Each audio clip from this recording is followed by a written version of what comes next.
Assalamualaikum warahmatullahi wabarakatuh. Selamat pagi. Hari ini kita akan coba melanjutkan materi kita tentang sel elektrolisis. Di grup WA sudah saya kirim aturan-aturannya. Nah, di sini akan saya coba jelaskan maksud dari aturan yang sudah saya kirim ke Anda masing-masing. Baik. Di sini saya punya dua contoh soal.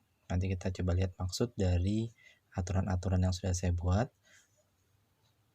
Yang pertama adalah larutan NaCl dengan elektroda C.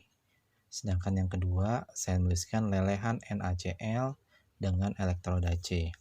Untuk menyelesaikan persamaan reaksi pada sel elektrolisis, langkah pertama yang harus Anda lakukan adalah membuat ion dari senyawa atau zat yang dipakai dalam elektrolisis. Di sini yang dipakai adalah NaCl. Berarti kalau saya punya NaCl, maka secara umum dia akan terurai menjadi Na plus ditambah Cl min. Di sini pun sama. NaCl itu akan terurai menjadi Na plus ditambah Cl min, gitu ya. Nah, dalam reaksi elektrolisis kita harus bisa menentukan reaksi di katodenya apa, reaksi di anodenya apa. Di sini pun sama. Reaksi di katodenya apa, reaksi di anodenya bagaimana. Nah, kita mulai dari yang pertama. Kalau kita ingin menentukan reaksi pada katode, saya ulangi, kalau kita ingin menentukan reaksi pada katode, yang Anda perhatikan itu yang pertama adalah wujudnya dulu. Oh, larutan. Jadi itu yang pertama kita larutkan, yang kita perhatikan. Nah, kalau sudah tahu itu bentuknya larutan, baru kita lihat larutan itu berisi kation logam golongan berapa. Nah, di sini Anda perhatikan ini Na+. Berarti dia termasuk reaksi kation yang pertama atau nomor 1. Di sana tertulis sebagai 2H2O ditambah 2 elektron menjadi 2OH- ditambah H2. Ya. Nah, sekarang bagaimana kalau saya langsung yang ke nomor 2? Nomor 2, bagaimana kalau dia bentuknya lelehan? Ini lelehan. Tapi lelehannya berasal dari golongan 1. Kebetulan. Nah, perhatikan di kation, reaksi pada kation yang nomor 2. Apabila dia berupa lelehan atau leburan dari logam, atau larutan dari logam tapi bukan termasuk yang di nomor 1, maka kation itu yang akan terreduksi. Di sana saya menggunakan L. L itu adalah lambang logam. Nah, perhatikan. Karena di sini posisinya adalah Na+, maka lambang L itu saya ganti dengan Na. Na+ ditambah elektron menghasilkan Na.